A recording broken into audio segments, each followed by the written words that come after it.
મહાનગરપાલિકાની ઘોર બેદરકારી સામે આવે છે। પીવાના પાણીની લાઈન નાખ્યા બાદ જ રોડ બનાવવામાં નથી આવ્યો। મનપાની બેદરકારીને કારણે તે વિસ્તારમાં ટેમ્પો પણ ફસાયો હતો। રોજે રોજ આ રસ્તા પરથી વાહન ચાલકો પસાર થાય છે અને અનેક વાહન ચાલકોને હાલાકી ભોગવવાનો પણ વારો આવતો હોય છે। અધૂરા કામને કારણે દુકાનદારો પણ પરેશાન થયા છે। आज एक महीना थी अमे लोग परेशान छे। अमरा आज धंधा अँ धंधा रोजगार अत्य खलास थी गया है। एसएमसी वाला आज एक महीना थी करे छे काम, तो कई पण वस्तु थती नहीं। एमने खाड़ा एमने पड़ा है, अंदर वाहनों फसाई है, लोगों ने तकलीफ है। बहुत समय थी काम चालू है, आ काम पूरु थतुं नथी।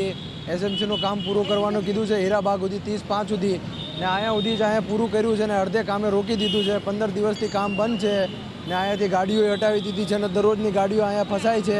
कामगीरी एकदम बंद है। अमे रिक्वेस्ट करी छे एसएमसी वाला ने, अमे धंधा वगरना रही गया छीए। अँ प्री मोन्सूनना हिसाबे आ लोगोए कई कामगीरी चालू करेली है। आज 1.5 महीनाथी अमे बहुत परेशान थईए छीए અને અમે પૂરેપૂરો ટેક્સ ભરીએ છીએ તો પણ આ લોકો કંઈ અમારું સાંભળી નથી શકતા। મ્યુનિસિપાલિટીવાળા પૂરેપૂરો પગાર લે છે તો પણ કામ પૂરું નથી કરી રહ્યા। આજે એવું કીધેલું હતું કે 30-5 સુધી હીરાબાગ સર્કલ સુધી કામ કમ્પ્લીટ પૂરું કરવાનું છે, હજી સુધી અહીંયા ને અહીંયા જ કામ રહ્યું છે।